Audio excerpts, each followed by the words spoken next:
Jangan bawa-bawa literasi Islam, jangan. Siksa nanti kalian. Karena kami akan bertanya, apa yang Anda pertanyakan dalam musnad itu, kami akan minta penjelasan dari Anda. Makanya saya katakan dalam kaidah beragama, Kristen boleh unggul kalau Kristen mampu melumpuhkan agama Yahudi. Oke? Kristen boleh unggul, Islam boleh unggul kalau Islam bisa melumpuhkan agama Kristen. Bukan Kristen melumpuhkan agama Islam, bukan. Seibarat Orde Lama itu Yahudi, Orde Baru itu Kristen, Reformasi itu Islam. Tidak mungkin kemudian Reformasi dilumpuhkan oleh Orde Baru, apalagi Orde Lama.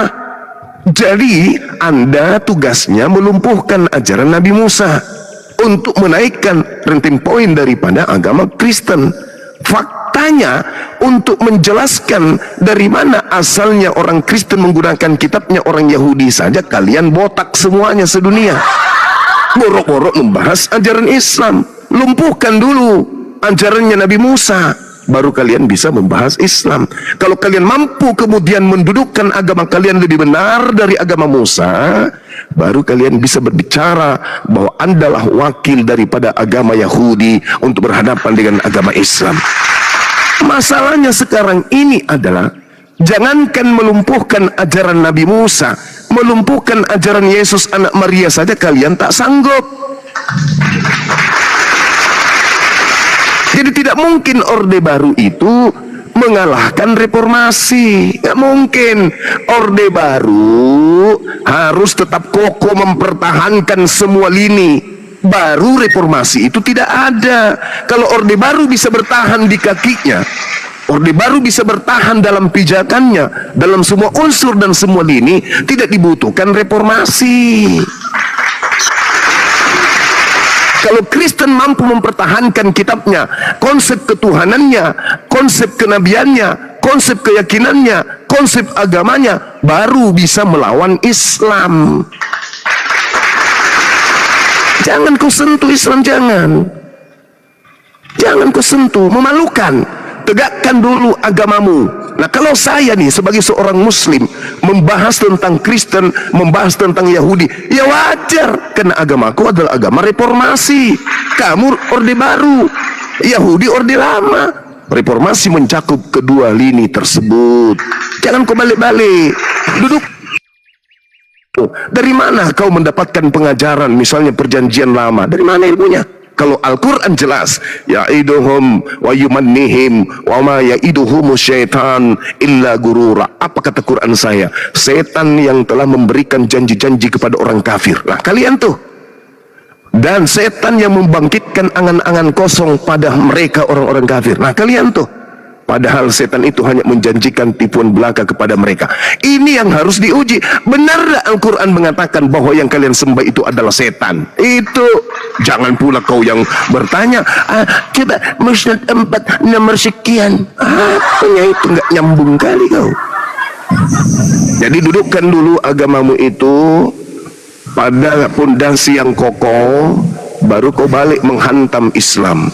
Kalau agamamu seibarat membangun rumah di atas pasir, tanpa semen, tanpa batu karang, jangan coba-coba. Nah, agamamu kawan, agamamu dari semua lini rapuh. Kalian bisa tegak berdiri hanya oleh karena adanya penguat. Apa itu? Simpul perpuluhan. Ini yang membuat agama Anda bertahan.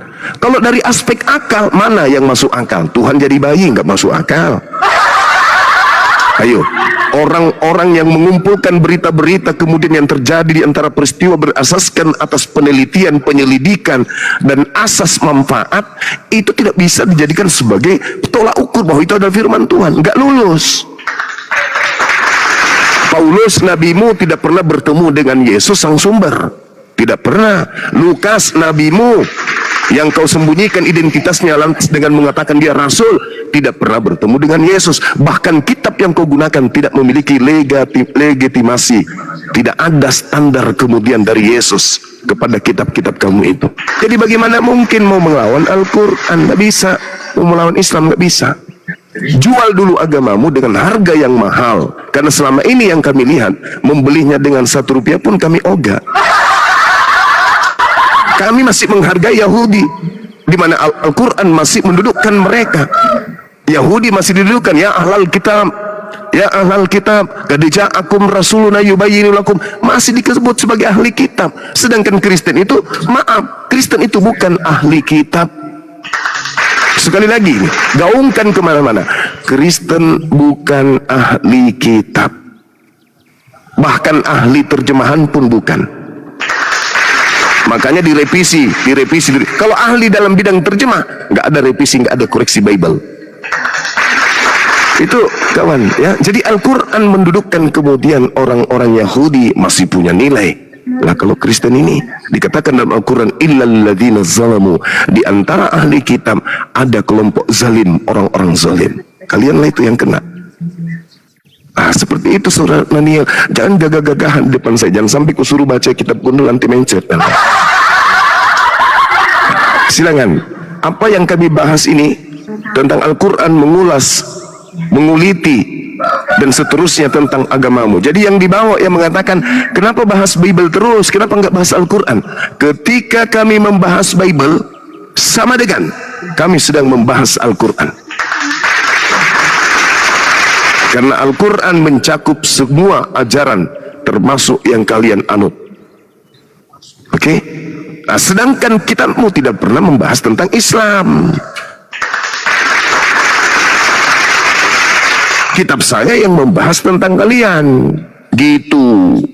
Jadi kalaupun kalian ingin bertanya tentang Quran, tanya, Bang Suma, ya paman, yang dikatakan di dalam Al-Quranmu itu bahwa celakalah orang yang menulis sebuah kitab dengan tangannya sendiri dan mengatakan itu dari Allah. Itu kitab yang mana ya?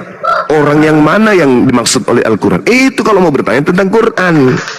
Bang Suma, ya paman, ketika kemudian dalam Al-Quran dikatakan wa isqalallahu ya Isa bin Maryam a anta qulta linnas tahizuni wa ummi, wahai Bang Suma, ketika di Al-Quranmu dikatakan ada nama seorang nabi bernama Isa Al-Masih, ditanya oleh Tuhanmu Bang Suma, apakah engkau yang mengajarkan orang-orang ini menuhankan diriku selain dari menuhankan dirimu selain daripada aku? Pertanyaan saya Bang Suma, itu yang ditanya itu siapa? Dan siapa yang menuhankan Nabi Isa? Tolong terangkan kepada saya. Itu baru bertanya tentang Al-Quran yang betul. Bang Suma, ketika Al-Quranmu mengatakan wa idza husyiran nasu kanu lahum a'da wa kanu bi ibadatihim kafirin, Bang Suma, ketika dikatakan bahwa apa yang mereka sembah selain daripada Allah akan menjadi musuh mereka, mereka itu siapa Bang Suma? Kok ada yang menyembah kemudian yang disembah itu menolak sembahannya? Itu siapa Bang Suma? Di dalam Al-Quran itu baru bisa bertanya tentang Quran, tanya tentang Islam. Ini yang ditanya musnad, baca ejaan hijaiyah saja nggak bisa. Entah apa-apanya pola pikirnya. Dudukkan dulu agamamu, bahwa agamamu itu bisa dijual dengan harga mahal, baru membahas tentang agama yang datang sebagai reformasi. Begitu kawan ya. Tadi saya membawa data Kolose 1:24, itu yang Anda bantah. Kenapa Paulus menyempurnakan kekurangan penderitaan Kristus? Berarti ketika dia menderita di atas tiang salib itu masih kurang. Pauluslah yang menggenapi. Berarti yang menebus dosa-dosa kalian itu Bapak Paulus. Jangan pula kau tanya musnad. Kau tanya itu Kolose 1:24 itu kau terangkan supaya kita mengerti gitu. Oh reformasi, oh Islam belum layak hadir karena Kristen itu adalah agama yang betul. Nah mana buktikan dulu. Kalau tidak betul, kalau sudah salah, harus ada dinul, harus ada sirat, harus ada jalan keselamatan. Kalau sudah salah yang terdepan, maka harus muncul jalan keselamatan satu-satunya. Ini faktanya Anda belum bisa menunjukkan jalan keselamatan di agama Anda. Untuk sekedar menyembah orang atau makhluk bernama Yesus Kristus aja, kamu belum sanggup untuk mempertanggungjawabkannya. Ayo, ajarkan kami, dari mana polanya kita harus menyembah kepada roh? Bisa enggak? Oh, bisa. Islam datang mengajarkan kemudian menyembah kepada pencipta langit dan bumi yang tidak serupa dengan roh. Nah, itu baru bisa dijual dengan mahal. Hei saudara-saudara, ya paman, marilah kita menuju kepada jalan Kristen. Untuk apa? Menyembah kepada roh. Mana laku? Orang Indonesia disuruh menyembah roh, tak maulah. Kecuali orang yang sudah terdogma dari kecil oleh kedua orang tuanya. Tapi kalau orang berakal, mana bisa? Marilah kita menyembah kepada roh. Belum lagi kalau ditunjukkan roh bertanduk 7, bermata 7, mana bisa laku di Indonesia, nggak bisa. Kecuali Anda kasih minum orang itu tua, biar dia lupa ingatan. Tapi kalau selama masih sehat, tidak akan mungkin. Nah, jadi membahas agama saudara itu sama dengan membahas agama saya. Karena agama saya ruang lingkupnya litubayyina linnasi ma nuzila ilaihim wa la'allahum yatafakkarun. Islam datang untuk membimbing manusia kepada seluruh kebenaran. Maka Islam membahas agamamu, Islam membahas Yahudi. Ada enggak agamamu membahas Islam? Enggak. Yang dibahas agamamu adalah sosok Yesus, itu adalah orang Islam, Muslim. Yesus mengajarkan menjadi Muslim itu, tapi tidak membahas Islam, tapi membahas bagaimana Yesus harus hidup, bagaimana pengikutnya harus hidup. Oh, ternyata Yesus dan pengikutnya kudu wajib hidup sebagaimana Muslim hidup. Itu saudara. Gak ada Yesus mengajarkan Kristen, itu gak ada. Yesus anak Maria tidak pernah mengajarkan Kristen, bahkan menyentuh kata Kristen pun Yesus anak Maria itu tidak. Lalu siapa yang mengajarkan menjadi Kristen? Ya tadi penebus dosa kalian, Bapak Paulus itu. Jadi terlalu berat kawan, terlalu berat kau masuk ke isu musnad. Belum lagi si Edis, apa-apa itu pelawak. Kalau ada agama baru nih, agama baru muncul, agama baru, misalnya nih ada agama baru muncul, namanya agama bom-bom. Inilah agama bom-bom, jalan satu-satunya sebagai jalan terakhir untuk mengajak manusia kepada keselamatan. Apa yang kami umat Islam pakai hantam mereka? Yang kami pakai hantam mereka ya agama Islam. Al-Quran yang kami hantam, yang kami pakai untuk menghantam mereka. Coba lihat, ketika ada sekelompok orang muncul tiba-tiba, sholatnya 3 rakaat, mereka mengharamkan kemudian puasa, kemudian mereka mengharamkan semua. Islam datang kan? Majelis Ulama Indonesia berdiri paling depan kan? Apa yang dibawa? Yang dibawa adalah Al-Quran. Kamu salah, ini Al-Quran saya yang benar. Al-Quran saya menerangkan begini, bla bla bla bla. Al-Quran saya menerangkan bla bla bla bla. Kamu salah, kamu sesat. Ini Al-Quran yang menerangkan. Sambil menjelaskan, menguraikan isi Quran. Itu baru betul. Lah ya sekarang muncul Islam setelah Kristen. Yang Anda lawan adalah Islam. Yang Anda pakai untuk membunuh Islam adalah kitabnya Islam itu sendiri. Kan lawak-lawak. Harus Anda menggunakan senjata Anda.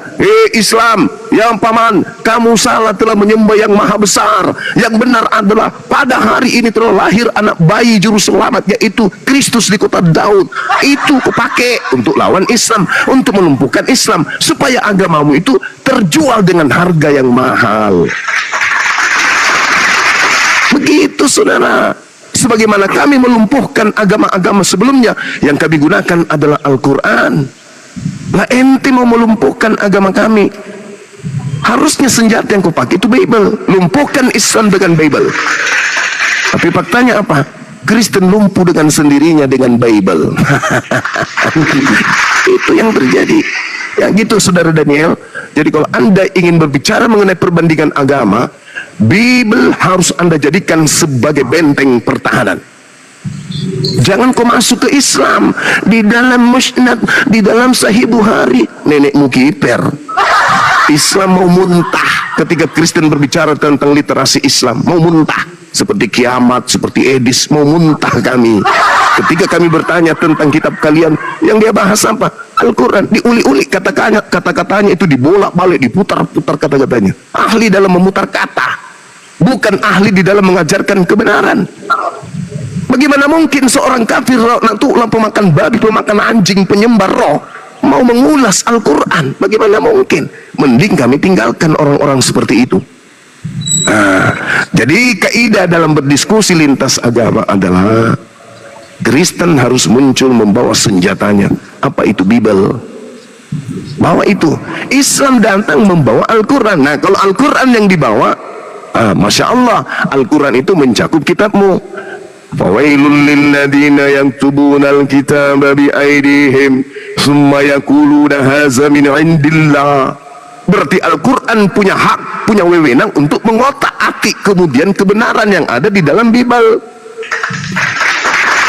Ya ahlal kitab lima talbisunal haqqa bil batil wa taktumul haqqa wa antum ta'lamun. Berarti Al-Quran punya hak untuk kemudian mengkaji, meneliti, menjabarkan, menjelaskan, mentafsirkan apa yang tertulis tentang kitab yang mengaku dari ahli kitab. Seperti itu kawan. Ya ahlal kitab, janganlah engkau berlebihan dalam agamamu. Jangan kau mengatakan bahwa Allah itu adalah satu dari tiga. Berarti Al-Quran berhak, mutlak punya hak untuk mengulik-ulik, menjelaskan, menguraikan, mentafsirkan kitab yang kalian punya. Gitu kawan. Ya, jadi sekali lagi, ketika berbicara mengenai perbandingan agama, senjata yang harus kalian bawa adalah Bible. Kalau perlu bawa Talmud, untuk menguatkan kalian. Nah, kalau Islam, nggak bisa. Islam itu mencakup seluruhnya. Jadi jangan menangis, jangan bersedih, jangan tersakiti kalau Bang Suma kemudian mengupas tuntas isi Bible, karena Al-Quran membahas itu. Ma qultu lahum illa ma amartani bi ani ubudullah rabbi wa rabbakum. Al-Quran membahas itu. Makanya kemudian dikatakan, wahai Nabi, jika kamu ragu tentang kenabianmu, jika engkau ragu tentang aku yang adalah Tuhanmu, jika engkau ragu tentang kerasulanmu, jika engkau ragu terhadap Al-Quranmu, tanya kepada orang yang lebih dulu membaca kitab. Jangan pula kalian yang bertanya kepada kami. Kami yang harus bertanya kepada kalian, karena kalian membawa ajaran yang konon ceritanya dari ahli kitab. Begitu kawan, kaidah perbandingan agama itu seperti itu. Ketika muncul agama baru nanti di belakang, misalnya Bunda Rahma ini mendirikan agama baru, namanya Dinul Bom. Dia membawa pengikutnya, mengajarkan, mendoktrin orang kemana-mana. Maka dia harus berhadapan dengan Al-Quran. Lumpuhkan Bunda Rahma Al-Quran saya, baru ente bisa kemudian mendirikan agama, dan kami meninggalkan agama kami menuju kepada agamamu yang betul dengan membawa kitabmu itu. Nah, begitu juga kami harus mempertahankan kemudian Al-Quran kepada Bunda Rahma. Al-Quran yang harus kami pakai kepada Bunda Rahma dengan agama barunya, bahwa Al-Quran ini betul, tak ada lagi yang lain. Dengan jalan kami menjelaskan isi-isi Quran. Begitu juga harusnya saudara Kristen. Islam datang belakangan, maka Kristen harus melumpuhkan Islam itu dengan memberikan serangan-serangan dari Bible kepada Quran, kepada Islam. Pertahankan Al-Quran, pertahankan kebenaran Bible. Ya. Tapi yang terjadi apa? Semakin Anda membahas Yesus, kawan-kawanku Kristen, semakin Anda memperlihatkan cahaya kebenaran Islam. Inilah yang dikatakan Al-Quran. Kullil ladzina kafaru satughlabuna. Katakanlah kepada orang-orang kafir, kalian pasti kalah.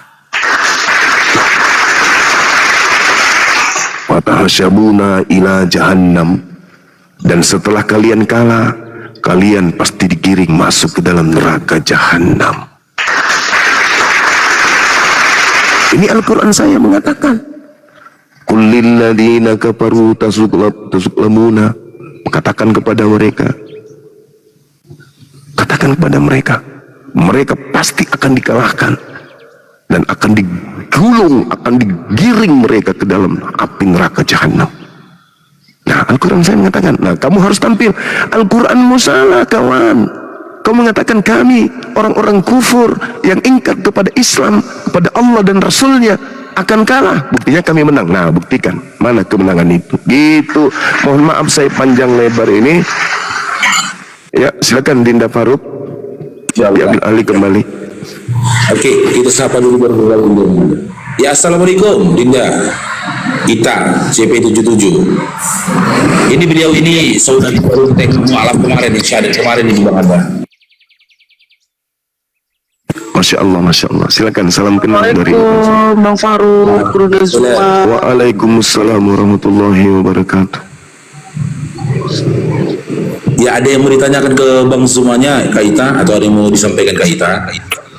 Gini Brunda Zuma, saya ingin bertanya, karena kan dekat kawasan saya itu kan banyak yang muslim nih kan, bercampur lah sama oten-oten gitu. Nah para oten nih ada yang bilang kalau pada saat maghrib itu Islam itu beribadah itu bukan beribadah karena apa, katanya itu katanya beribadah manggil-manggil setan-setan gitu katanya. Apakah itu benar Bunda Zuma? Ya Allah ya Karim, manggil setan. Di mana itu umat Islam manggil setan? Maksudnya manggil setan gimana? Karena kan kalau dekat perkampungan saya itu kan setiap maghrib gitu kan mereka itu kalau pas maghrib itu kan kebanyakan nggak boleh keluar, ada yang tutup pintu katanya kan. Nah pada para oten-oten ini bilang kalau mereka tuh katanya kalau pas azan maghrib itu katanya manggil setan-setan gitu pada keluar katanya. Aduh, itu fitnah. Itu fitnah. Karena kenapa? Diterangkan kemudian di dalam kitab yang terdahulu milik orang Yahudi, adakanlah puasa yang suci, maklumkanlah perkumpulan raya, kumpulkanlah para tua-tua dan seluruh penduduk negeri ke rumah Tuhan Elohim, dan berteriaklah kepada Tuhan. Berteriaklah kepada Tuhan. Makanya dikatakan kemudian di dalam pengajaran pengajaran Islam, bahwasanya azan itu bukan kemudian memanggil setan. Allahu Akbar, Allahu Akbar. Duhai engkau Allah yang maha besar. Allahu Akbar, Allahu Akbar. Maghrib ketika iblis kemudian keluar dari persembunyiannya dihantam oleh teriakan menuju kepada Allah. Asyhadu an la ilaha illallah. Aku bersaksi bahwa tiada Tuhan selain Allah. Ini seruan yang harus diteriakkan kepada seluruh penjuru bumi. Asyhadu anna Muhammadar Rasulullah.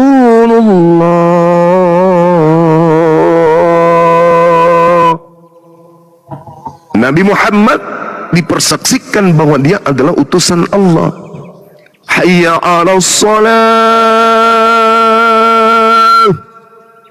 Mari menundukkan jasad dan roh kita kepada Sang Pencipta yang maha tinggi.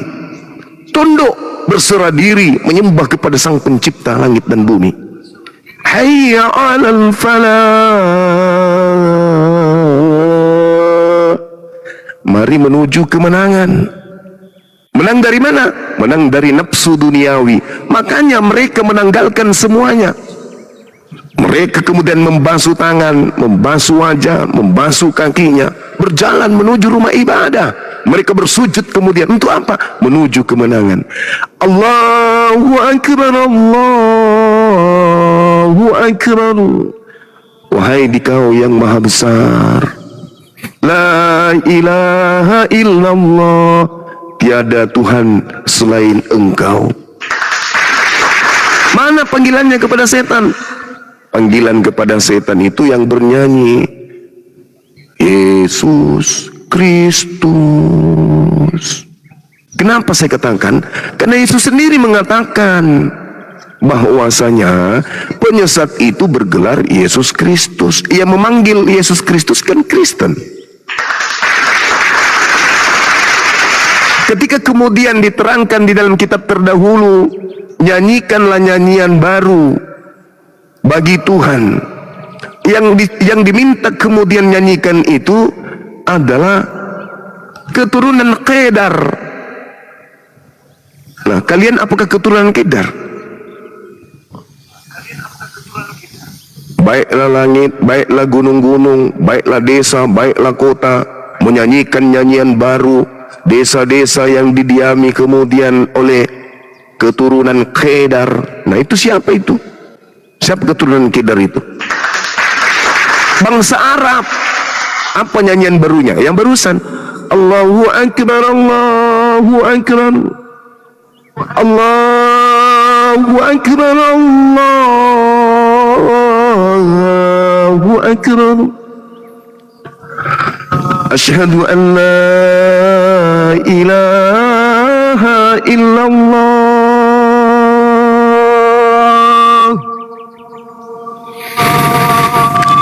Asyhadu an la ilaha illallah.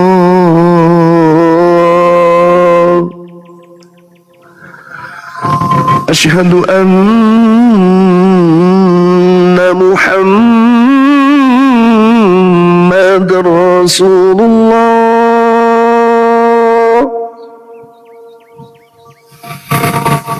Asyhadu anna Muhammadar Rasulullah. Itu nyanyian baru yang diminta dan dinubuatkan kemudian di dalam Mazmur 96 dan juga di Yesaya 60. Baiklah desa-desa, baiklah kota-kota, bukit-bukit, danau-danau yang didiami oleh Kedar dan keturunannya menyanyikan lagu baru. Siapa Kedar? Anak kedua dari Nabi Ismail. Berarti perintah di situ, baiklah sejazirah Arab, sebenua Arab menyanyikan lagu baru. Siapa yang menggenapi? Islam.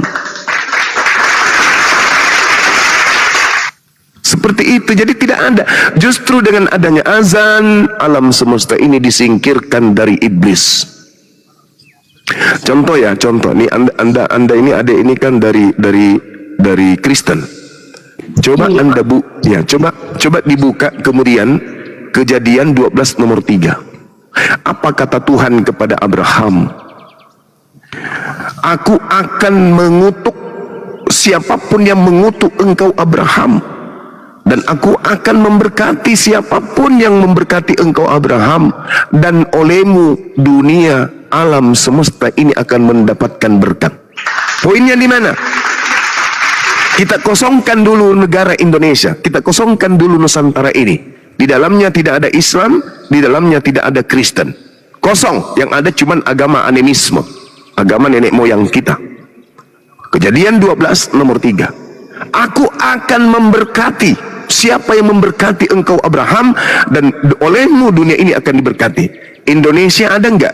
Ketika Islam belum masuk dan Kristen belum masuk, ada enggak Indonesia itu diberkati Tuhan? Dalam kaidah Kejadian 12 nomor 3. Tidak ada. Kenapa? Karena belum ada manusia yang memberkati Abraham di Indonesia, di Nusantara waktu itu. Ketika Islam masuk, masuk di Pulau Sumatera, masuk di Pulau Bali, masuk di Pulau Kalimantan, masuk di Pulau Sulawesi, apa yang terjadi?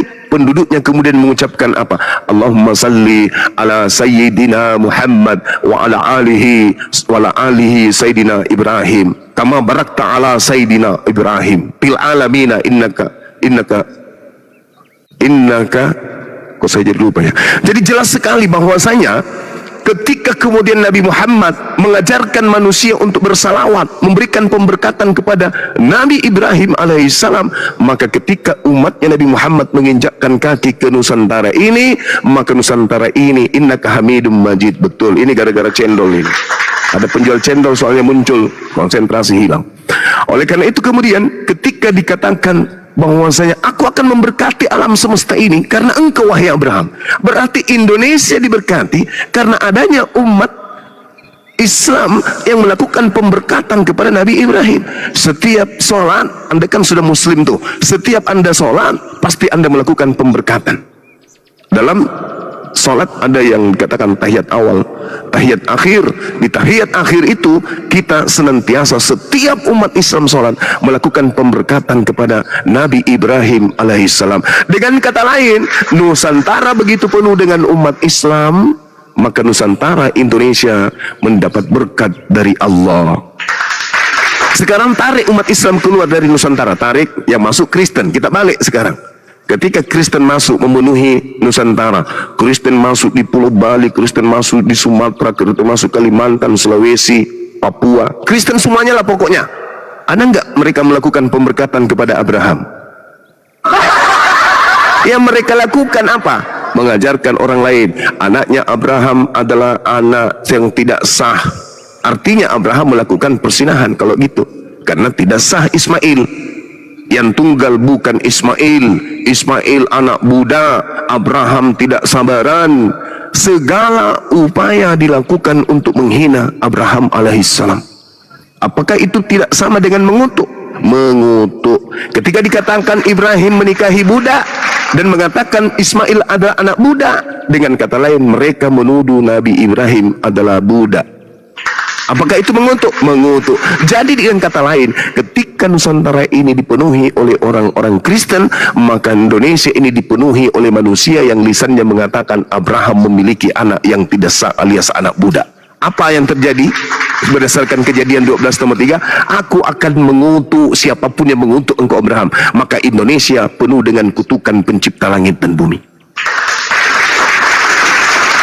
Ini poin. Silakan dibuktikan. Ada Kristen yang mampu membuktikan ini bahwa saya salah, silakan naik ke sini. Kita buktikan. Siapa yang membuat Nusantara diberkati oleh pencipta langit dan bumi? Tuhan Abraham, Tuhan Isa, Tuhan Yakub. Islam atau Kristen? Apakah orang Kristen ada memberkati Abraham? Tak ada. Kami mampu membuktikan kalau Kristen itu justru sebaliknya. Kami umat Islam, setiap kami sholat, pasti kami melakukan pemberkatan kepada Nabi Ibrahim. Bahkan bukan hanya kepada Nabi Ibrahim, kepada keturunannya. Wa ala alihi Ibrahim, keluarganya, termasuk Yesus. Berarti kami berkati setiap hari. Sedangkan kalian sibuk, Yesus dikutuk, Yesus ditampar, disalib, dibunuh. Itu yang kalian ajarkan. Kalau kami enggak, kami senantiasa memberkati Yesus setiap kami ibadah. Jadi tuduhan-tuduhan bahwasanya kemudian kami ini memanggil setan, salah. Sekarang ketika ada perintah di dalam kitabnya Yahudi, dalam kitab Yoel 1 nomor 4, adakanlah puasa. Siapa yang menggenapi itu? Umat Islam bukan? Maklumkanlah perkumpulan raya, hari raya, umat Islam bukan? Kumpulkanlah para tua-tua dan seluruh penduduk negeri ke rumah ibadah, umat Islam bukan? Idul Fitri, Idul Adha, semuanya berkumpul di rumah ibadah dan berteriaklah kepada Tuhan. Siapa yang berteriak kepada Tuhan? Kalau lonceng itu berteriak kepada Tuhan enggak? Lonceng, cing, itu berteriak kepada siapa tuh kalau lonceng? Dan kalau yang disebut berteriak itu pakai mulut, bukan pakai lonceng, maka yang menggenapi Yoel 1 nomor 14 adalah umatnya baginda Rasul Muhammad SAW. Siapapun yang mengatakan bahwa maghrib itu umat Islam memanggil setan, sebenarnya dialah setannya. Saya kira begitu. Silakan yang lain. Saya sapa dulu ini. Assalamualaikum warahmatullahi wabarakatuh. Abang Waalaikumsalam warahmatullahi wabarakatuh. Ini Fitri Islam Kristen ini. Biar kita gantikan dengan yang Kristen, Dek. Fitri, izin turunkan ya. Oke. Ya, ini ada yang mau naik. Udah di Jakarta, Bang? Ini sedikit lagi mau ke Dubai, Dek. Wah, Masya Allah. Jalan-jalan aja, Bang, ya, Bang? Oh iya dong. Oh, mantap, Bang. Ya, kita sapa dulu. Nia Kanza, Islam Kristen. Islam Kristen. Oh, kami naikkan Kristen dulu ya, Dek. Maaf. Ya. Ke Dubai. Ada meeting ya, Bang? Ada, mau ketemu Bang Handi, kan Bang Handi dilantik bulan depan. Wih, jadi apa dia di sana, Bang? Ketua RT. Oh. Iya, ketua RT, bagian penerbitan KTP. Oh, jadi yang mau penerbitan kan.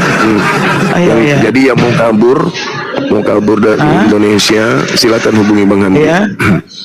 Oh, mantap.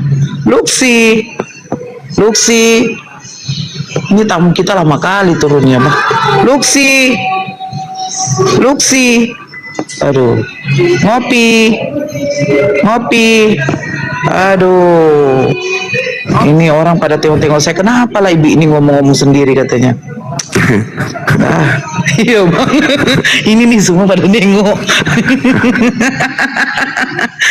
Aduh. Masya Allah. Ini siapa lagi yang naik? Tolong yang naik bersuara lah. Tolonglah. Luksi. Luksi. Ya, apa-apa. Apa katanya? Selamat malam bang. Ya, selamat malam. Malam siang ini. Dan malam. Saya lagi di Dubai bang, makanya malam.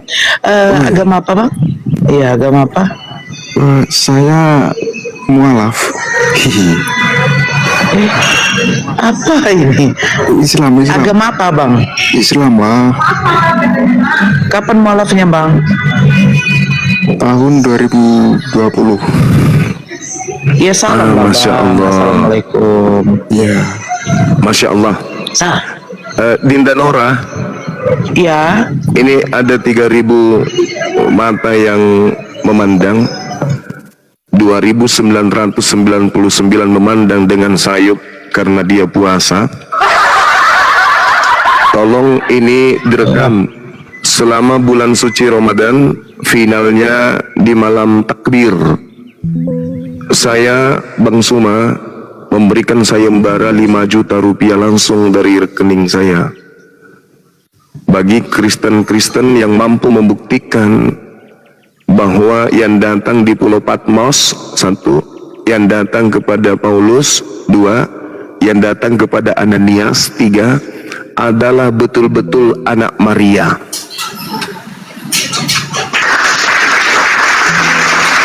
Siapapun dia, penghujatkah, penistakah, edistipikah, kiamatkah, CPkah, RK, siapapun, Saifuddin Ibrahim, yang bisa membuktikan kepada Bang Suma bahwa yang datang kepada Paulus adalah anak Maria. Kau itu botol. Demi Allah, ini bulan puasa saya janjikan 5 juta rupiah, jangan terlalu banyak, 5 juta rupiah kepada Kristen yang mampu membuktikan selama bulan suci Ramadan ini sampai malam takbir, Mikana atau siapapun itu yang mampu membuktikan bahwa yang datang kepada Paulus, yang datang di Pulau Patmos, yang datang kepada Ananias adalah Yesus anak Maria, saya akan transfer langsung. Kalau misalnya seperti si CP kan tidak mungkin dia sebut nomor rekeningnya kan ya. Kemudian misalnya si CP, kemudian RK, kemudian Kiamat, kemudian Edis, kan tidak mungkin dia sebut nomor rekeningnya.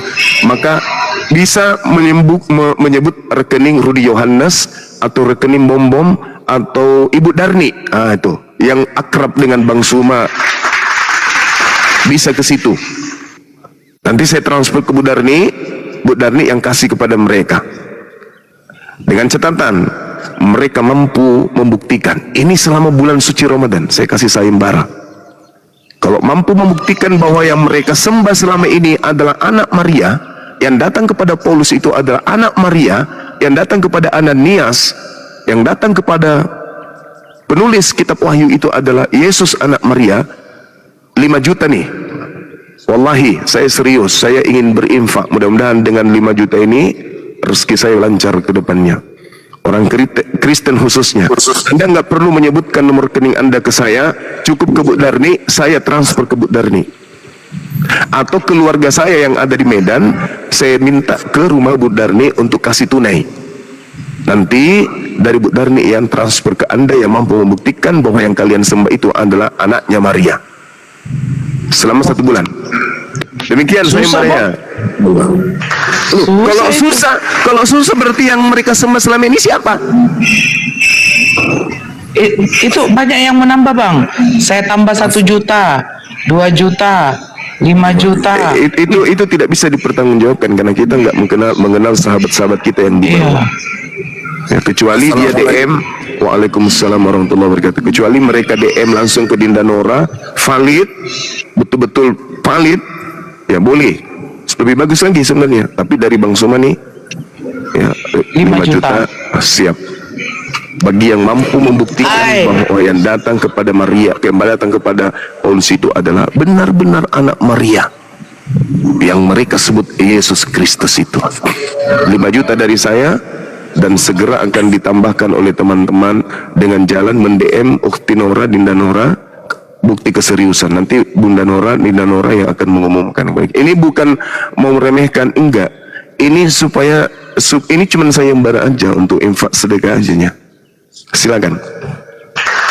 Diteruskan ya PT saya ini, dibuatkan PT, kemudian disebarkan supaya ada saudara kita Kristen yang mau, termasuk Edis, yang penghujat ini silakan, Saipudin Ibrahim, kemudian si CP, semua pokoknya, semua. Tapi dengan catatan diskusinya yang bagus, Anda membuktikan kepada kami dengan cara yang baik, elegan, jangan emosi dan seterusnya, jangan menghujat, jangan menista. Karena saya betul-betul ingin berinfak, bukan mau berdiskusi, mau merendahkan, mau enggak. Silakan, seperti itu ya, demikian. Ya silakan itu. Iya, batas waktunya itu di malam takbiran nanti itu, Bang Anda. Iya Dinda, ya betul. Dan pembuktiannya itu diskusi juga nanti kan juga. Iya, berdiskusi dengan saya. Ya mungkin itu Nora mau menambahkan 20 juta katanya itu Bang Anda, itu Nora. Bentar. Siap. Ini ya, untuk di bawah ya, saudara-saudara Muslim, saya hapus permintaan ya, kursi yang kita sedia untuk Kristen ya. Yang saudara Muslim, saya hapus permintaan, jangan marah ya. Ini kita sapa dulu, Star Boy. Halo Star. Selamat siang. Agama apa? Kristen bro. Kristen. Oke, lanjut. Apa pertanyaannya? Ya silakan Bang Starboy. Tadi apakah Anda sudah menyimak narasi-narasi dari Bang Zuma perihal tentang kitab Kolose yang disampaikan tadi dan narasi-narasi yang lain? Jika ada dari narasi itu ingin Anda bantah, silakan Bang Starboy. Oke, jadi sedikit buat Juma. Pandangan kamu tentang Yesus ini siapa? Makanya kamu berani kasih undian seperti itu. Yesus ini adalah Nabi Allah yang datang ke tengah Bani Israel, mengajarkan Bani Israel kembali kepada hukum Musa. Dan saat kemudian dia datang, iya Bang. Dan saat kemudian dia datang kepada Bani Israel, mengajak kembali kepada hukum Musa, ada sosok yang datang mengaku-ngaku dirinya, dan dia adalah penyesat. Bergelar bernama Yesus, mengaku Yesus, dan bergelar Kristus. Itu tertulis di Matius 24 nomor 4 nomor 5. Silakan Bang. Oke. Ini konteksnya keiman ya Juma ya? Iya, pasti. Keiman ya? Yes. Oke, saya percaya kamu paham beberapa ayat Alkitab, ya kan? Bolehkah kita mulai dari Yeremia 44 ayat 6? Silakan Bang, silakan. Oke. Nah, gini Juma. Iya. Apakah sepanjang sejarah agama Yahudi, Kristen, dan Islam ada seorang nabi yang mampu mengutus malaikat? Seorang nabi yang mampu mengutus malaikat? Ya. Kalau ada seorang nabi? Kalau yang tertulis di dalam kitab saudara itu Yesus. Nah, sekarang ini Juma. Iya. Oke. Siap. Memang betul. Iya. Yesus itu mengakui dirinya adalah nabi, guru, dan Tuhan, ya kan? Iya. Oke. Jadi kalau konteks keimanan Juma dan kawan-kawan Muslim lainnya tetap mengakui bahwa Yesus itu adalah nabi. Iya. Nah, oke. Oleh karena itu coba kita mulai dari Yeremia kan 44 kan tadi bang. Sebentar.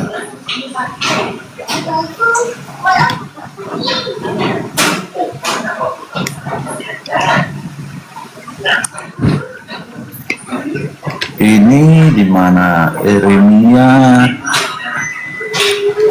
Sebentar ya Juma ya, biar jangan salah Silakan konteks kita ya. Silakan bang, silakan. Iya. Tapi jangan lupa bang ya, kalau iblis itu juga memiliki malaikat-malaikat ya. Oke.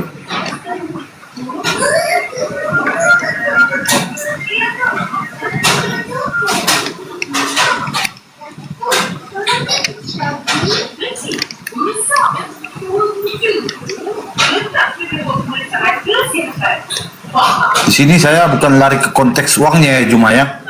Kalau misalnya jawaban saya betul, nanti uangnya sedekahin aja. Iya, silakan bang, silakan. Oke.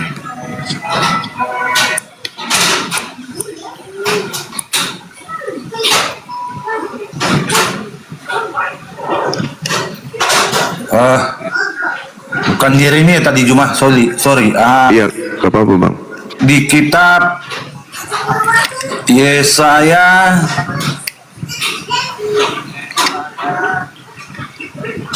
44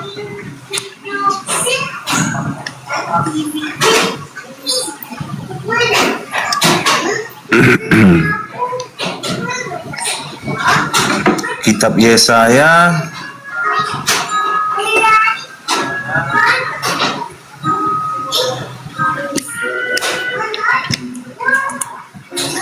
Nomor 6.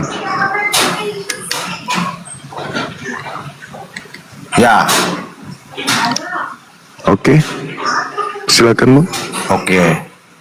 Nah, beginilah firman Tuhan, Raja dan Penebus Israel, Tuhan semesta alam, akulah yang terdahulu dan akulah yang terkemudian. Tidak ada Allah selain daripadaku. Oke, Juma. Apa itu bang, maksudnya apa? Nah, di sini ada penegasan, Iya, akulah Tuhan semesta alam. siap. Akulah yang terdahulu, Iya, akulah yang terkemudian. iya, Tidak ada Allah selain daripadaku. iya. Oke? Betul itu, betul. Oke. Nah, Terus,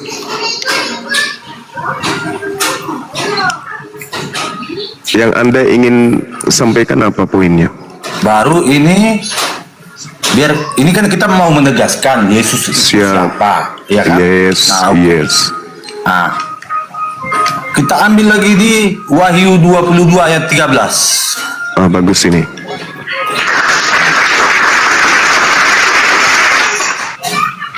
Silakan bang.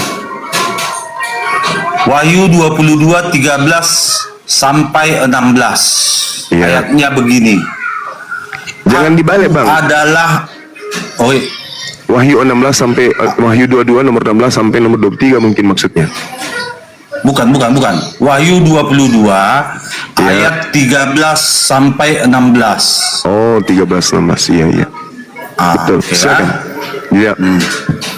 Begini bunyinya, aku adalah Alfa dan Omega, yang pertama dan terakhir, yang terkemudian, yang awal dan yang akhir. Tulisan merahnya perhatikan. Berbahagialah mereka yang membasuh jubahnya. Mereka akan memperoleh hak atas pohon-pohon kehidupan dan masuk melalui pintu-pintu gerbang ke dalam kota itu. Tetapi anjing-anjing dan tukang-tukang sihir, orang-orang sundal, orang-orang pembunuh, penyembah-penyembah berhala dan setiap orang yang mencintai dusta dan yang melakukannya tinggal di luar. Ayat 16. Aku, Iya. Yesus, telah mengutus malaikatku untuk memberi kesaksian tentang semuanya ini kepadamu bagi jemaat-jemaat. Aku adalah Tunas, yaitu keturunan Daud, bintang timur yang gilang gemilang. Jadi poinnya di sini Juma, Iya. poinnya di sini hanya ada satu pribadi, yaitu Yesus. yang menegaskan, dengan beraninya dia menegaskan dalam keilahiannya di kitab Yeremia 41 ayat 44, dia adalah Alfa dan Omega, dan digenapi di Wahyu 22 ayat 13. Oke, thank you. Silakan Kak Habib Jumat. Oke, baik. Masya Allah. Tepuk tangan dulu. Ya, luar biasa ini. Yang pertama, saudara mengambil Yesaya 44 nomor 6. Di situ dikatakan dengan kata risau, awal atau terdahulu. Kemudian dikatakan keterkemudian, akharun. Jadi pencipta langit dan bumi, Raja penebus Israel, Tuhan semesta alam menyatakan, akulah yang terdahulu, akulah yang terkemudian, tidak ada Tuhan selain daripada aku. Jadi yang menebus di sini adalah Tuhannya Bani Israel, penebus Bani Israel, yaitu Rabbus samawati wal ar, Tuhan semesta alam. Yesus berada di atas semesta ini, berarti dia termasuk bertuhan kepada pencipta semesta alam. Kita lihat di dalam kitabnya orang Yahudi diterangkan dengan sangat jelas bahwasanya bukan duta, bukan utusan. Yesaya 63 nomor 9. Dalam segala kesesakan Yerusalem Bani Israel, bukan manusia duta, bukan manusia utusan. Berarti bukan Yesus dong. Tetapi dia sendirilah yang menyelamatkan mereka. Dialah yang menebus mereka dalam kasihnya dan belas kasihnya. Ia mengangkat dan menggendong mereka dari sejak zaman dahulu kala. Bukan duta, bukan utusan, bukan manusia duta, bukan manusia utusan. Sedangkan Yesus berkata di dalam kesaksiannya, di dalam Yohanes 5 nomor 36, ada kesaksianku yang lebih penting dari kesaksian Yohanes Pembaptis, apalagi hanya sekedar kesaksian seorang starboy. Apa kesaksian Yesus? Bahwa segala mukjizat yang aku lakukan, kesaksian mukjizat itulah yang aku lakukan sekarang, dan mukjizat itulah yang bersaksi tentang aku, bahwa Bapa yang telah mengutus aku. Gugur bang, gugur Yesus, karena Yesus mempersaksikan dirinya bahwa dia adalah utusan Tuhan, bukan Yesus. Nah, sekarang saya kasih data tambahan kepada saudara di dalam Kisah Para Rasul 22. Kita lihat apa yang tertulis di sana. Seruan kepada orang Israel. Sayangnya seruan ini bukan untuk Anda. Wajar ketika Anda kemudian mengimani kitab Wahyu yang tadi. Kisah Para Rasul 2 nomor 22. Hai orang-orang Israel, ya Bani Israel.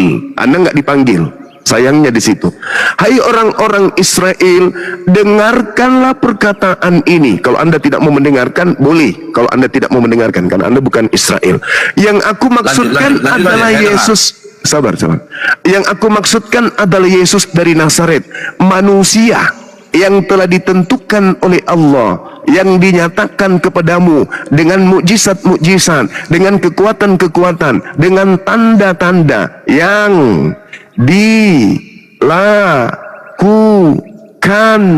oleh Allah dengan perantaraan Yesus. Gugur dia bang. Ternyata yang melakukan mukjizat-mukjizat yang menebus Israel itu adalah Allah. Yang memberikan tanda-tanda mukjizat kekuatan kepada Yesus itu adalah Allah. Jadi Yesus melakukan itu semua karena Allah yang melakukan, dan Yesus sebagai perantaranya, bukan Yesus. Itu. Kemudian ketika Anda datang kepada Wahyu, di sana betul ada pernyataan di Wahyu 22. Dikatakan begini, aku adalah Alfa dan Omega. Justru ini membuktikan bahwa ini bukan Yesus anak Maria. Karena Yesus anak Maria tidak pernah mengatakan ini. Yesus anak Maria malah mengatakan aku bukan awal. Di mana Yesus anak Maria mengatakan aku bukan awal? Yohanes 8 nomor 42. Aku datang bukan atas kehendakku sendiri. Siapa yang berkehendak sehingga aku datang? Dia yang menjadi penebus Israel. Kalau Anda mengatakan Yesus adalah awal, maka dia akan mengatakan, aku datang atas kehendak Yesus. Faktanya tidak. Aku datang bukan atas kehendakku. Berarti Yesus tidak awal. Karena yang maha berkehendak itu cuman Allah. Aku datang atas kehendak Allah. Berarti Yesus bukan Allah. Nah, siapa ini yang berkata akulah Alfa dan Omega? Coba Anda cek di dalam pengakuan Yesus. Apa kata Yesus di dalam Yohanes 12 nomor 31? Apa kata Yesus dalam Yohanes 14 nomor 30? Penguasa dunia telah datang.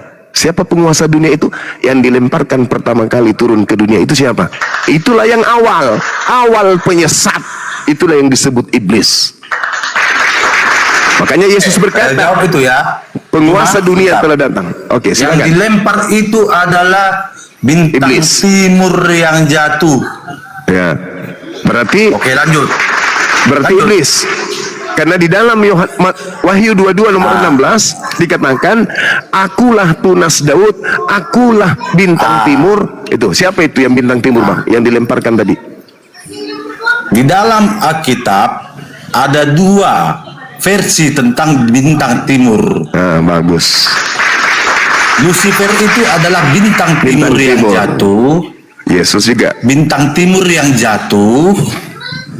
Dan Yesus adalah bintang timur yang gilang gemilang. Oke, cuma lanjut Oke. narasimu. Oke. Tolong tunjukkan kepada saya ketika Yesus berkata dalam Matius 20, Yohanes 17 nomor 8, segala firman yang engkau dengarkan dari aku itu bukan dari aku. Yohanes 14:24, segala firman yang keluar dari mulutku yang kau dengar itu bukan dari aku, tetapi dari dia yang telah mengutus aku.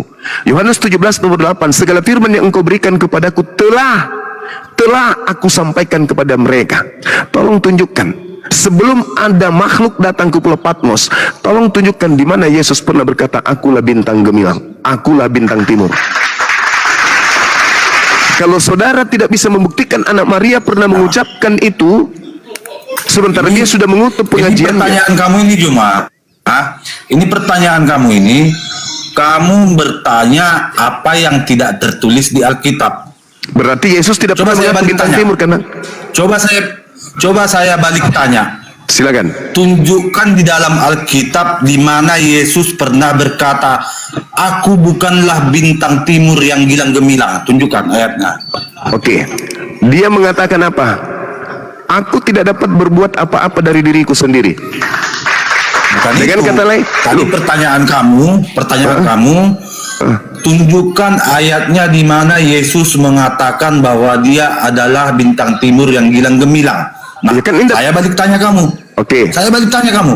Boleh. Di mana Yesus mengatakan bahwa dia bukanlah bintang timur yang gilang gemilang. Aku tidak dapat Bukan berbuat ayatnya. apa-apa dari diriku sendiri. Itu beda konteks Juma. Oh, tidak, Itu saudara. tentang bintang timur gilang Tidak, gemilang. saudara. Tidak, saudara. Sama seperti ketika Anda mengatakan begini, Bang Suma itu adalah seorang profesor. Di mana Bang Suma mengatakan dia bukan seorang profesor? Bang Suma mengatakan, aku tidak pernah mengalami mengecam pendidikan formal. Apakah saya boleh dikatakan sebagai profesor? Gak bisa. Meskipun saya tidak mengatakan saya bukan seorang profesor, tapi dengan saya mengatakan saya tidak pernah bersekolah, saya tidak pernah SD, SMP, SMA dan seterusnya, itu sama dengan saya bukanlah seorang profesor. Oke, sekarang begini, kamu lari ke konteks gelar profesor. Kan bintang Ya kan? timur itu gelar, Bang. Sebentar. Kamu lari ke ranah konteks pendidikan seorang profesor. Yes. Apakah kamu tidak tahu ada seorang profesor yang Profesor tanpa yang tidak pendidikan gelar? Kalau sarjana, Beda sarjana juga. kalau saya rubah sarjana, Anda mengatakan itu kalau saya sarjana mengatakan itu akademik. oke. Kalau Anda Akademik mengatakan itu sarjana itu. Kalau Anda mengatakan Bang Suma itu adalah seorang sarjana. Dan Aku saya nggak mungkin mengatakan, dan saya Aku mengatakan nggak Bang mungkin mengatakan karena aku tidak tahu siapa kamu dan apa riwayat hidup kamu. Gitu loh. begini, Cuma. begini saudara. Bisakah Yesus itu berkata-kata dari dirinya sendiri? Kenapa dia tidak mau secara tegas mengakui bahwa dia adalah ilah yang sebenarnya, karena dia harus turun mengambil rupa seorang hamba, menjadi manusia sejati, karena yang mau ditebus dari kutuk hukum Taurat adalah manusia, bukan hewan. Jadi dengan tegas Yesus mengakui posisinya dalam kemanusiaannya adalah utusan. Bahkannya lebih rendah lagi, dia mengaku, betul kata kamu, akulah guru dan Tuhan. Itu loh Juba. Iya, Lanjut sekarang narasinya. Oke, sekarang begini kawan. Yesus mengaku, aku tidak berkata-kata dari diriku sendiri. Apa yang aku katakan adalah apa yang diperintahkan oleh Bapa untuk aku katakan dan aku sampaikan. Di mana tertulis Yohanes 12:49. Nah, muncul pertanyaan, adakah Yesus pernah berkata-kata, akulah bintang yang gilang gemilang, akulah awal, akulah akhir? Yesus tidak pernah mengatakan itu, karena Yesus tidak pernah menerima firman seperti itu. Yesus sendiri telah menutup kajiannya. Yesus telah menutup pengajian, menutup pengajarannya. Tidak ada lagi pengajaran setelahnya.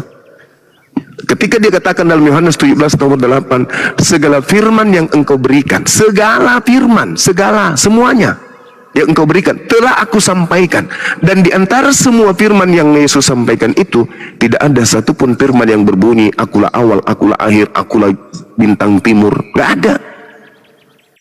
Tetapi muncul kemudian pengakuan-pengakuan yang menuduh bahwa itu adalah ucapan Yesus. Sedangkan Yesus berkata, waspadalah kepada penyesat yang akan datang dengan memakai nama Yesus Kristus.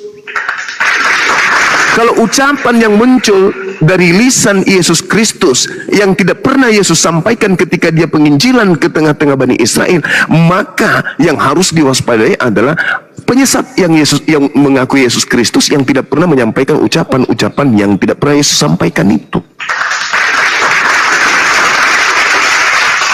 Ayo, bagaimana mungkin Anda bisa mengatakan itu adalah Yesus yang berkata, akulah awal, akulah hidup, akulah yang akhir, akulah bintang timur, bintang gemilang, dan seterusnya. Bagaimana mungkin Anda bisa mengatakan itu ucapan Yesus? Sementara Yesus tidak pernah menerima firman itu.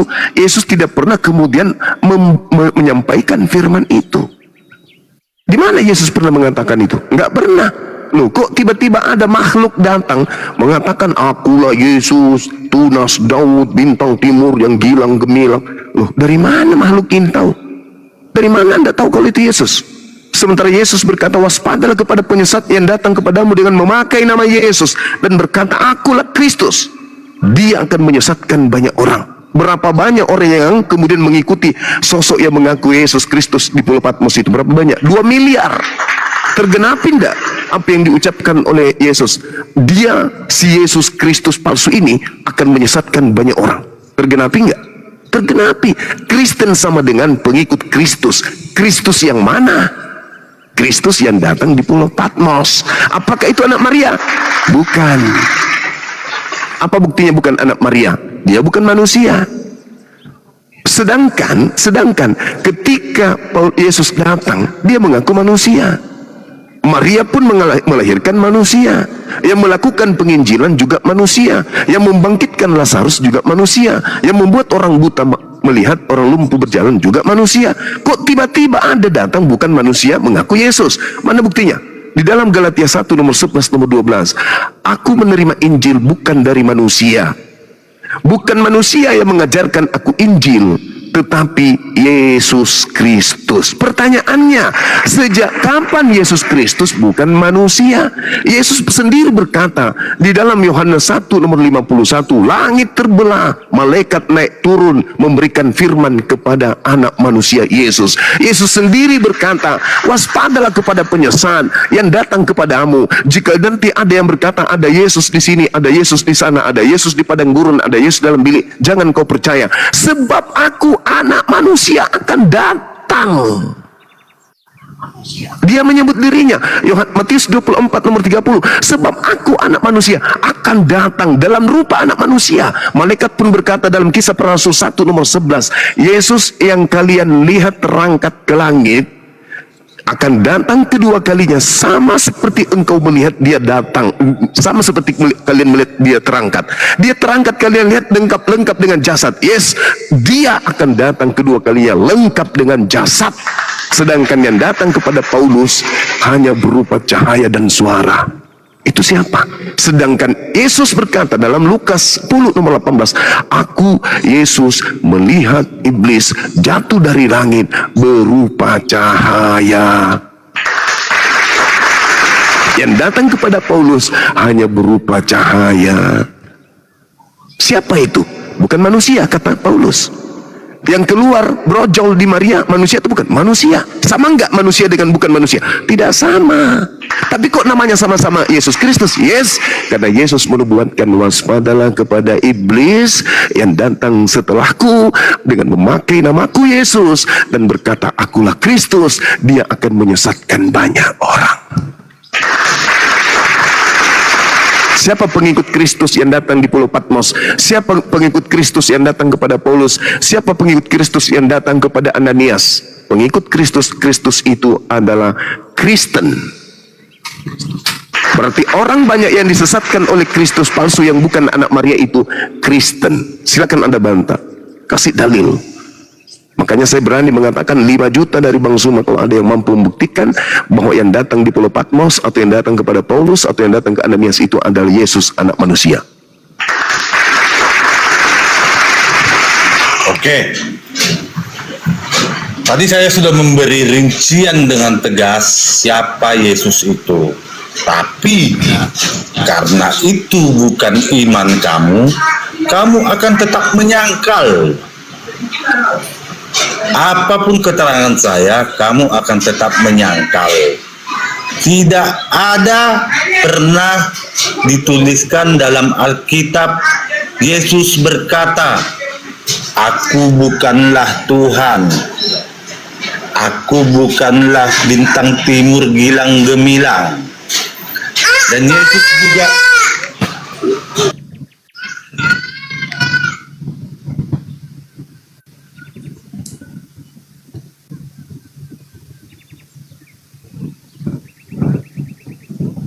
hilang suara ya?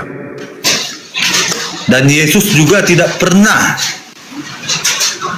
menyangkal, aku bukanlah Tuhan, jangan kalian sembah aku. Karena makhluk-makhluk yang minta disembah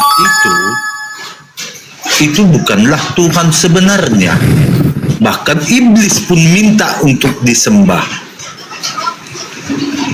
Setuju apa enggak Juma? Iblis minta disembah. Setuju sekali. Nah, Setuju. itu dia. Oke. Nah sekarang Yesus pernah nggak menunjukkan dirinya untuk disembah? Yesus tidak pernah menunjukkan dirinya untuk disembah. Oke. Lalu siapa yang mengajarkan Anda menyembah sosok yang bernama Yesus? Nah, oke. Saya boleh balik tanya? Oh, nggak ada jawaban. Oke, silakan. Bukan nggak ada jawaban. Ya, kan saya bertanya, Pak. Siapa yang mengajarkan menyembah Yesus? Pertanyaan saya ini Juma akan mampu menjawab pertanyaanmu. Silakan, Bang. Oke. Kamu bertanya kepadaku. Ya. Yesus tidak pernah berkata untuk disembah. Kalau iblis, Mengapa pernah kamu nggak? menyembah dia? Begitu kan? Iya. Mengapa kamu menyembah dia? Kamu ngomong gitu sama saya Iya. kan? Iya. Jawabannya saya yang jawab atau Anda yang jawab? Saya yang jawab. Saya Silakan. tanya balik kamu. Iya, silakan. Oke. Tunjukkan dalam dalil di Al-Quran kamu bahwasanya Muhammad itu minta didoakan dan disolawatkan. Tunjukkan. Harus perkataan Muhammad ya. Tunjukkan dalilnya. Allahu Akbar, Masya Allah. Kenapa lari ke situ, Bang? Sayembaranya kan yang membuktikan bahwa yang datang Saya di Pulau tidak Patmos itu. peduli sayembara kamu. Kita bicara iman, uang 5 juta kecil kali. Sekarang gini, kalau ada ayat Al-Quran kamu mengatakan Muhammad berkata, wahai umatku, Bersolawatlah kalian dan doakanlah aku sepanjang zaman. Ku transfer di ke rekeningmu 10 juta sekarang. Cepat tunjukkan. Justru karena itu kemudian kami tidak akan melakukan sesuatu yang tidak ada patokan perintahnya kemudian dari pencipta langit dan bumi. Pencipta langit dan bumi yang memerintahkan kemudian kami untuk memuliakan baginda Rasulullah Muhammad sallallahu alaihi wasallam. Sekarang kalian, Tapi apa yang kalian lakukan? apa yang kami lakukan?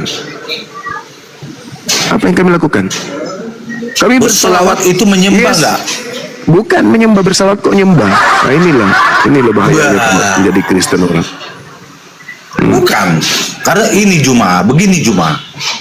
Saya tidak mau menekan kamu dengan pertanyaan yang terlalu luas. Oh, enggak apa-apa bang, saya Karena paham saya- sekali kok bahwa cara anda bertanya itu adalah untuk saya- menghindari pertanyaan saya. Enggak apa-apa. Bukan menghindari pertanyaan.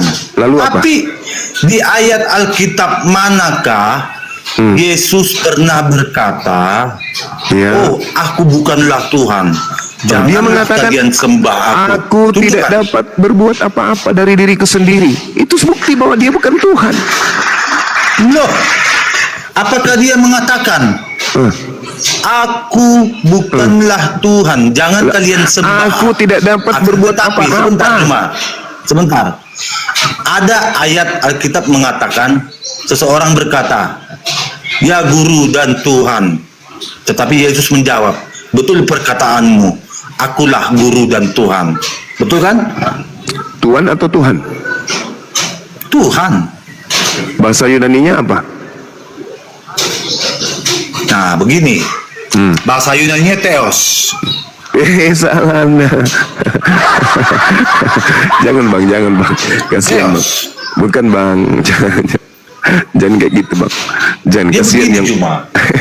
Kalau konsep ketuhanan ini dan bahasa-bahasa ahlinya, bahasa aslinya, bahkan kamu juga menyebut dalam bahasa asli agamamu, Al-Qur'anmu, menyebut Tuhan dan nabimu adalah roh.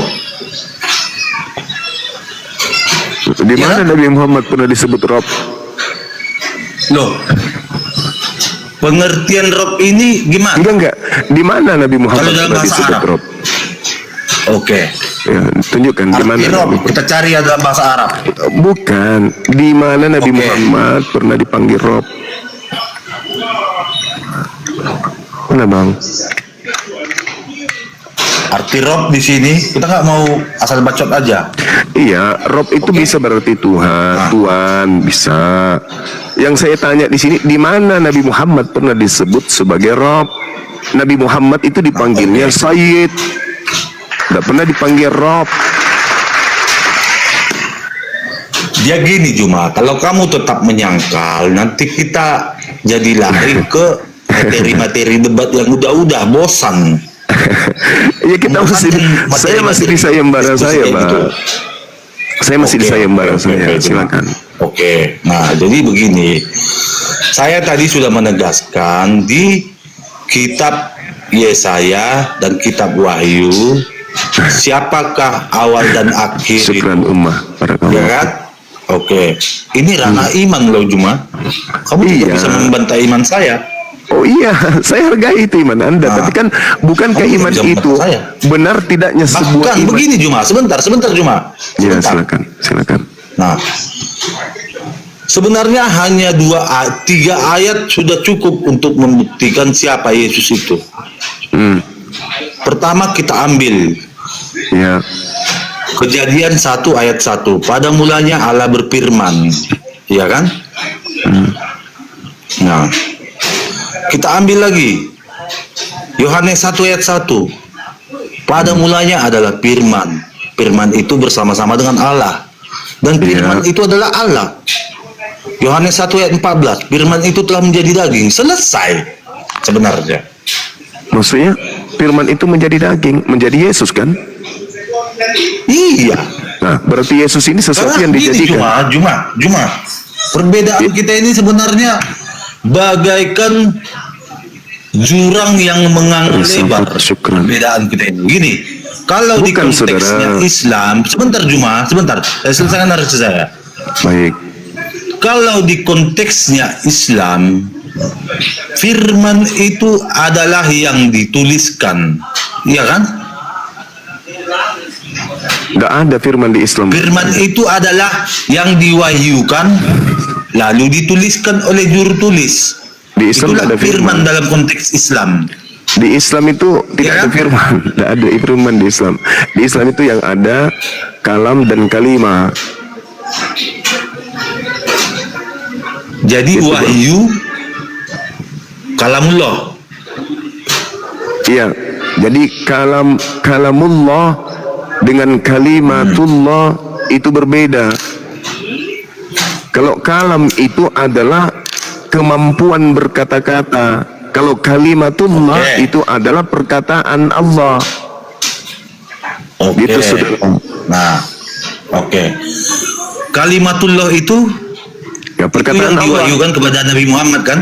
Yes, itu perkataan yang berasal dari kalam, sifat. Dan dituliskan oleh juru tulisnya. Yes. Yes, oke. Sementara baginda Nabi adalah seorang yang umi. Yes. Nah, bagaimanakah Nabi bisa memastikan bahwa apa yang dia ucapkan adalah yang dituliskan oleh juru tulisnya? Karena Iya. ada riwayat mengatakan bahkan seorang juru tulisnya pun murtad karena dia menambahkan kata yang lebih dari yang Muhammad ucapkan. Allahu Oke. Akbar. Nah, Anda belajar di mana ini, Bang? Ilmunya kok kok aneh. belajar di mana? Ya udah, lanjut aja. Karena ini konteks iman kamu gitu. Kamu bantah aja. Oke, Ini konteks baik. iman kamu. Ya, baik. Jadi ini apa yang mau dibahas ini? Nah, yang dibahas metode- ini cuma apa?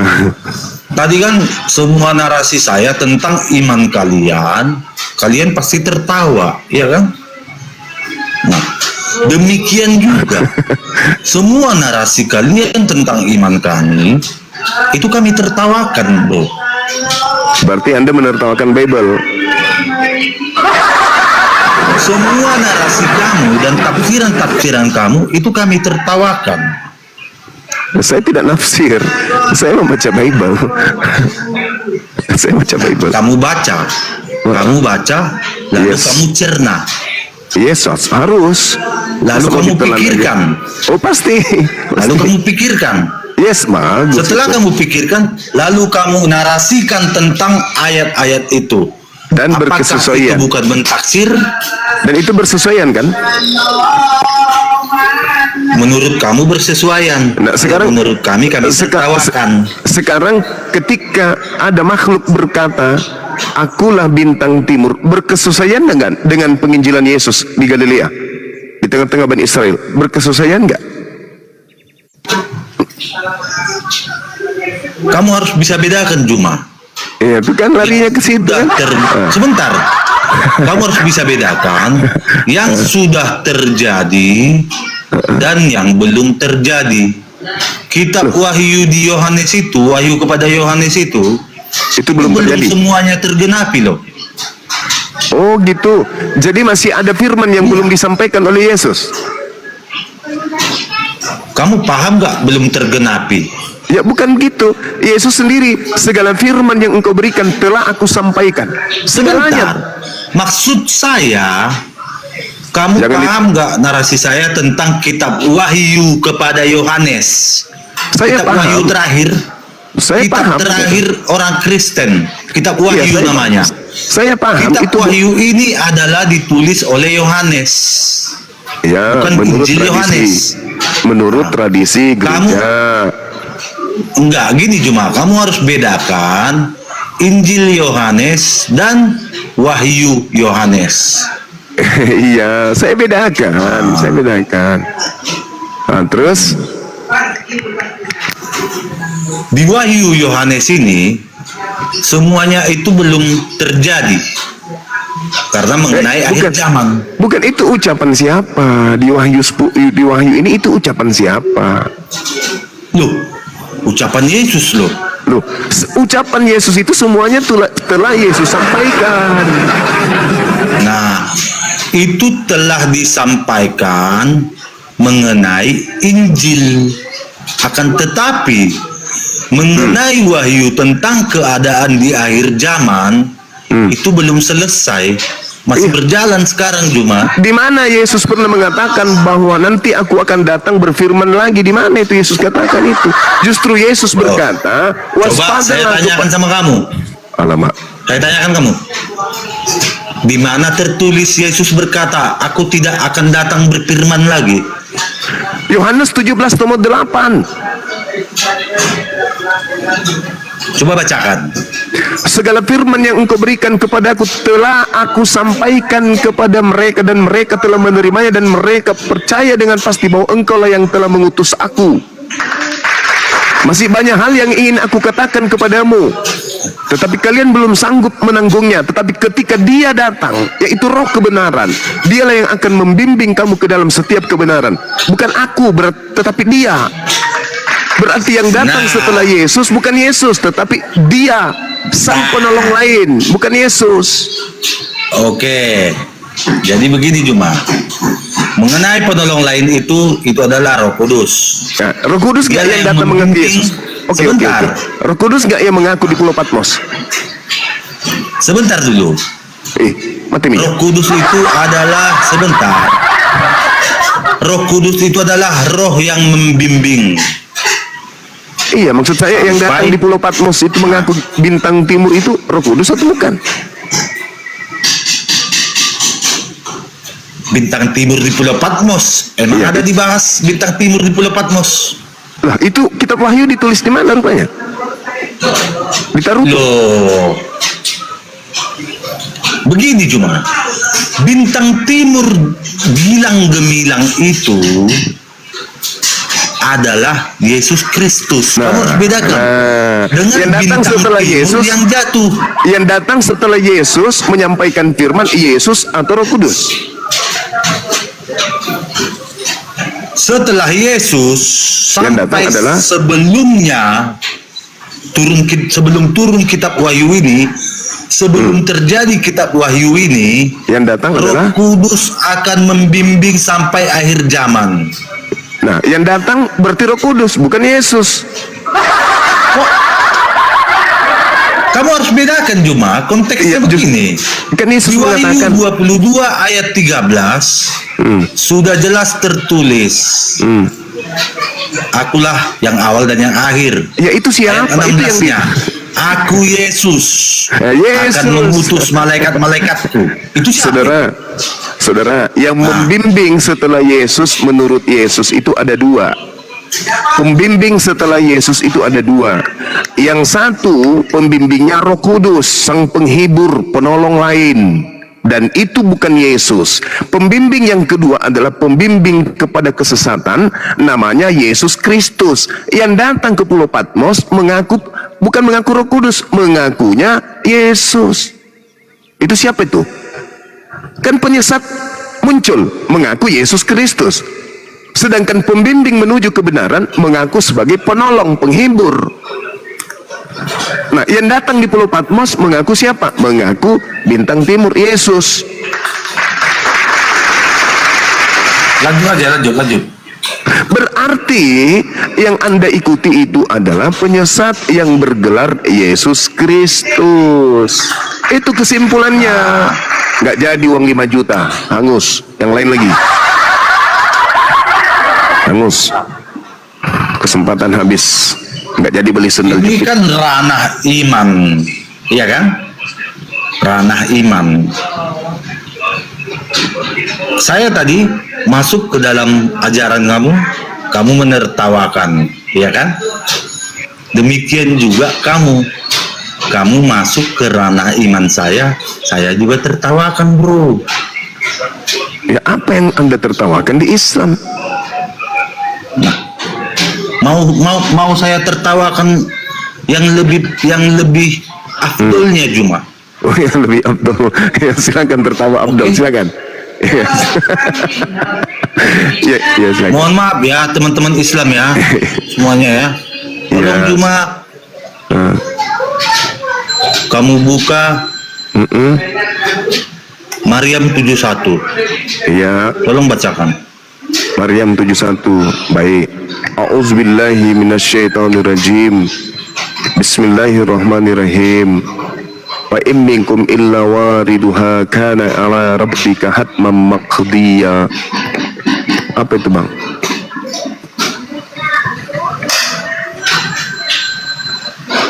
Coba terjemahkan juga. Terjemahkan. Dan tidak ada seorang pun di antara kamu yang tidak mendatangi neraka. Hal itu bagi Tuhanmu adalah ketentuan yang sudah ditetapkan. Sekali lagi. Dan tidak seorang pun di antara kamu yang tidak mendatanginya neraka. Hal itu bagi Tuhanmu adalah ketentuan yang ditetapkan. Sekali lagi. Oke.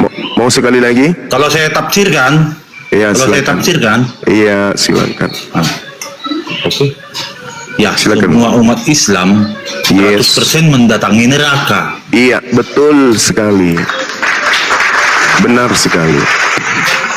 Iya, mendatangi ya. Lalu ayat ke-72-nya apa yang dikatakan, Bang? Ketika kemudian seluruh umat Islam mendatangi neraka, lalu yang tinggal di dalamnya siapa? Yang menetap di dalam siapa? Baca nomor 72-nya.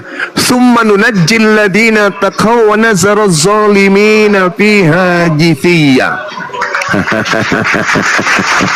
Dan yang tinggal menetap di sana kemudian adalah orang-orang zalim, orang-orang kafir. Sedangkan Allah menyelamatkan orang-orang yang bertakwa. Sama di dalam Markus 9 nomor 49, semua orang Kristen masuk ke dalam api neraka. Tidak ada di situ cuma dikatakan orang Kristen. Masuk, silakan Anda buka. Silakan Anda buka Markus 9:49, silakan. Silakan, Bang. Enggak, di Maryam 72 itu tidak ada disinggung orang Kristen di situ. Oh, tidak bisa, Yang ada di situ saudara. adalah jin Tidak dan bisa. manusia. Oh, tidak, saudara. Begini cara belajar Quran itu. Jadi di dalam surah Maryam itu ada kata Rob. Rob itu artinya Tuhan bagi semua manusia. Anda manusia kan? Berarti Anda masuk dalam kelompok ini. Dalam bahasa Arab itu penyebutan Tuhan itu ada dua, Rob dan Ilah.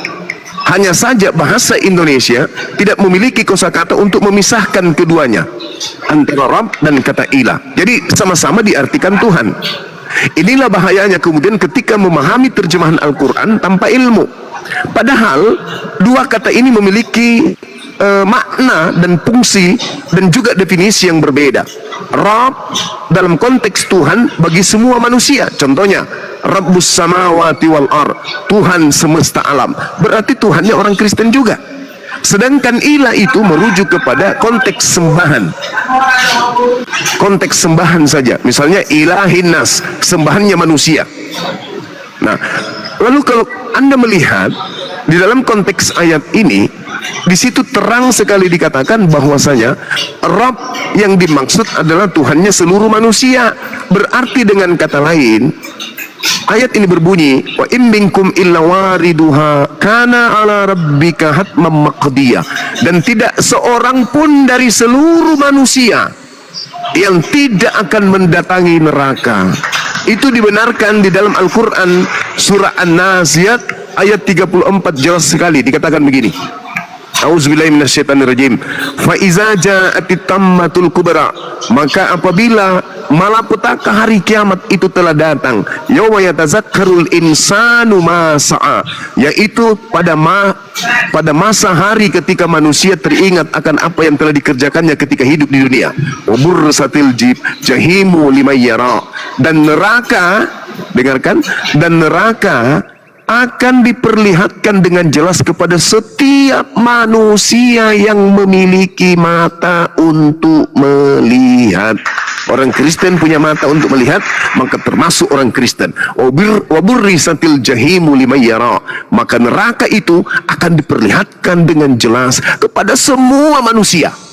Fa'amma man tagha, maka adapun orang yang melampaui batas, wa atharal hayatad dunya, dan lebih mengutamakan kehidupan dunia, fa innal jahima hiyal ma'wa, maka sungguh nerakalah tempat tinggalnya. Wa amma man khafa maqama rabbih wa nahal nafsa 'anil hawa, dan adapun orang-orang yang takut kepada kebesaran Tuhannya dan menahan diri dari keinginan hawa nafsunya, fa innal jannata hiyal ma'wa, maka sungguh surgalah tempat tinggalnya. Oke. Boleh saya lanjut? Silakan Anda baca Markus 9 nomor 49 dulu. Enggak, sebentar Juma. Sebentar. Saya satu ayat lagi aja. Tapi saya tidak menemukan Anda tertawa. Tadi saya mute aja Juma. Saya tahu aja. Jadi begini, Juma, sebentar. Tadi di Maryam 71 sudah dikatakan bahwa 100% umat Islam akan mendatangi neraka. Nah, pertanyaan Semua saya, manusia akan mendatangi neraka. sebentar Juma, sebentar. Yes. Adakah Pertanyaan jaminan dari Nabi Muhammad yang mengatakan bahwa aku akan menyelamatkan kalian dari neraka? Oh, ada banyak. Nabi Muhammad sallallahu alaihi wasallam. Nabi Muhammad sallallahu alaihi wasallam kemudian berkata, "Jaminlah aku 6 perkara, maka aku jamin engkau surga." Itu satu.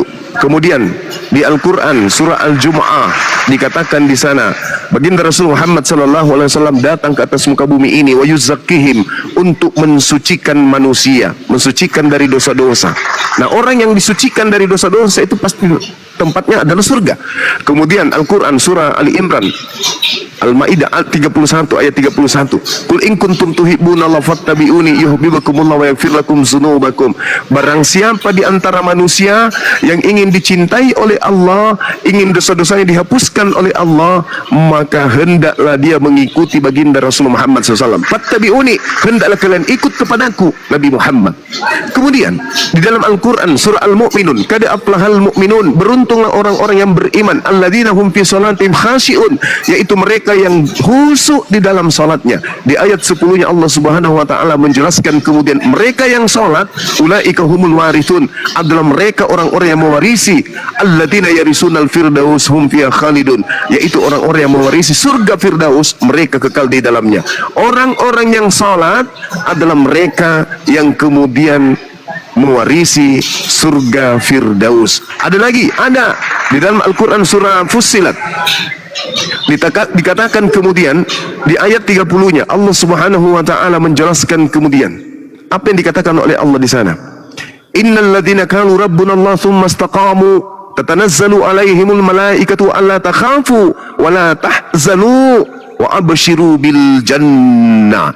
Barang siapa yang berkata Tuhanku adalah Allah